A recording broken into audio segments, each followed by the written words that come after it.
అద్భుతాలు ఉండేవి. వాటి ఆనవాళ్లు ఇప్పటికీ మనం చూడొచ్చు. వాటిని చూస్తే మన చరిత్ర ఎంత గొప్పదో అర్థమవుతుంది. అంతేకాదు, ఇప్పటి ఈ టెక్నాలజీకి కూడా అర్థం కాని ఎన్నో ప్రశ్నలు వాటి చుట్టూ ఉంటాయి. మరి దేవాలయాల గురించి అయితే చెప్పనక్కర్లేదు. మరి అలాంటి దేవాలయాల్లో అతి ముఖ్యమైనది మన కోనార్క్ టెంపుల్. ఇది ఒరిస్సాలోని పూరికి 35 కిలోమీటర్ల దూరంలో ఉంటుంది. ఇది ఆ సూర్య భగవానుడి ఆలయం.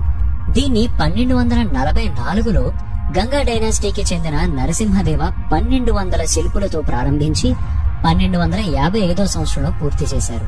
ఈ ఆలయంలో అంతుచిక్కని ప్రశ్నలు ఎన్నో ఉన్నాయి. బ్రిటిష్ వాళ్ళను కూడా కన్ఫ్యూజ్ చేసే టెక్నాలజీ ఆ రోజుల్లోనే వాడారు.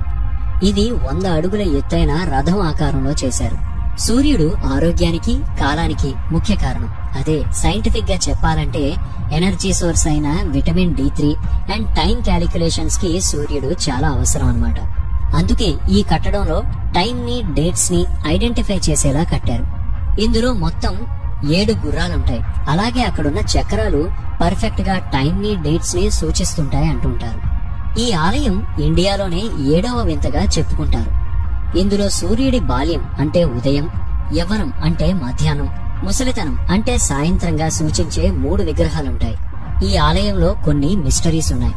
అందులో ఒకటి ఏంటంటే, ఆలయం సముద్రం ఒడ్డున నిర్మించడంతో బ్రిటిషర్స్ షిప్స్ ఆ సముద్రం నుంచి వెళ్లేటప్పుడల్లా వారి దగ్గర ఉండేటువంటి కంపాస్లు పనిచేసేవి కాదు. దానికి కారణం ఏంటంటే, ఆలయం పైభాగంలో ఒక పెద్ద మ్యాగ్నెట్ ఉండేది. అది 22 టన్స్ వెయిట్ ఉంటుందన్నమాట.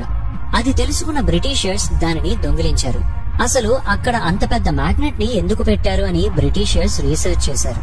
ఆ ఆలయం పునాదుల్లో మెటల్ ని వాడారంట.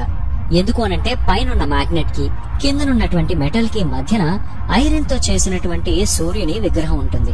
అది ఆ మెటల్ కి, మ్యాగ్నెట్ కి మధ్యన గాలిలో తేలుతూ ఉంటుందన్నమాట.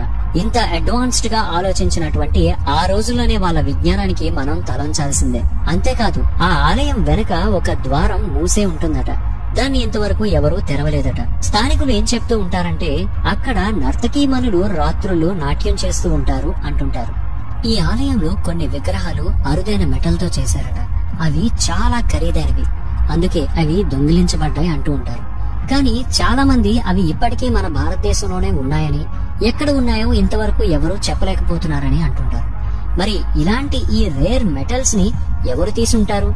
మరి అది మన భారతదేశంలోనే ఉంటే ఎక్కడ ఉండుంటుంది? ఈ ప్రశ్నలకైతే సమాధానం ఇంతవరకు దొరకలేదు. కానీ ఎన్నో సంవత్సరాలుగా ఎంతో మంది మన ఈ ఆలయాలని, అలాగే మన ప్రాచీన కట్టడాలని ధ్వంసం చేయడానికి చాలా ప్రయత్నించారు. కానీ అందులో ఏ ఒక్కరూ కూడా సక్సెస్ సాధించలేకపోయారు. ఇప్పటికీ వాటి యొక్క ఆనవాళ్లు మన చరిత్రని చెప్తూనే ఉంటాయి. ఇది మన భారతదేశ సంస్కృతికి, విజ్ఞానానికి ఒక ఉదాహరణ.